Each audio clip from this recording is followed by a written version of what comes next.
Mais il y a une autre opération de télévision dont j'aimerais que vous nous parliez, c'est que Euronews est en train d'être acheté par très bon enchaînement, chers téléspectateurs. Très bon enchaînement. Par qui est en train d'être racheté Euronews? Par NBC. NBC. Bon. Alors, rappelons qui est Euronews. Alors, Euronews. Voilà. Euronews a été lancé en 2000, je crois 1999 ou 2000. Voilà, à peu près. C'est à peu près dans la perspective. Euronews était, on va dire, un conglomérat d'une association de toutes les télévisions européennes, plus quelques-unes, et qui diffuse, donc, qui touche 270 millions de foyers, donc techniquement, virtuellement 500 millions de spectateurs, qui diffusent en 13 langues. Il y a parfois des émissions qui sont pas mal. Non, mais Euronews était très bien. Euronews était très bien, surtout à ses débuts. Oui. Mais c'était la voix de l'Europe. Il y avait une grande... Aujourd'hui, Bruxelles n'a plus tellement d'argent, donc ils ont commencé à retirer, du moins à couper leur budget, etc. Et aujourd'hui, Euronews est en faillite totale. Et je vous le fiche, mais c'est invraisemblable. Qui vient racheter Euronews? NBC, la chaîne américaine NBC. C'est invraisemblable. NBC, je rappelle, est le principal, avec CNN, le principal opposant à Donald Trump. Oui. Donc là, ils font d'une pierre deux coups.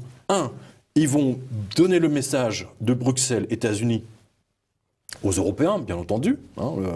Celui qui contrôle les médias contrôle le message, évidemment. Bien sûr. Et en plus, ils vont pouvoir tailler des croupières à Donald Trump, 7 jours sur 7, 24 heures sur 24, tout au long de l'année. Et c'est une Américaine qui va s'installer à Lyon et qui va faire des quenelles. C'est tout à fait extraordinaire. En plus, je vois bien le choc des cultures, une Américaine qui va piloter un team de 13 nationalités. Ça va être très, très intéressant. Non, mais voilà, la prise de contrôle des médias, ils sont terrorisés. Et ils ont pris le contrôle, là, juste avant les élections. C'est très important. Le problème, c'est que Euronews, plus personne ne regarde Euronews. Oui. Et il n'y avait plus d'argent pour Euronews. Non, mais attends, il faut dire que Euronews, il passait des... Moi, franchement, j'aimais beaucoup Euronews à leur début. Même maintenant, ils ont toujours des très, très bons reportages. Il y a parfois de bons reportages. Absolument, ils sont très, très bons. Mais le problème, c'est quand ils commencent à nous bassiner avec la spéciale Europe, où ils nous balancent un Suédois, une Finnoise qui nous parle. C'est d'un ennui, absolument, comme tout ce qui touche à l'Europe, en fait. Voilà. Et c'est ce qui les plombe. C'est ce qui les plombe. Voilà. Mais maintenant, c'est sous contrôle américain. Bientôt, NBC va racheter TF1. Moi, je rappelle que la banque JP Morgan possède 9, je sais pas combien % de TF1. Faut jamais l'oublier. Et TF1 a vu la part de son audience baisser.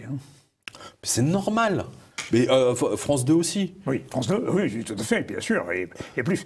Alors, ça nous amène... Pardonne-moi, mais je fais une association. On voit une publicité en ce moment sur toutes les chaînes. Vous arrivez en fin de vie, prenez vos dispositions. C'est-à-dire, vous allez mourir. Je n'ai jamais vu ça. Alors, il y a une porte qui s'ouvre. Alors, d'habitude, la mort, la mort, c'est un sujet un peu tabou. Et c'est réservé à la religion. C'est réservé aux curés, aux imams, maintenant, etc. c'est un marché. Et maintenant, en fait, non, c'est devenu un marché. Donc, préparez-vous à mourir et prenez vos dispositions en fonction de ça.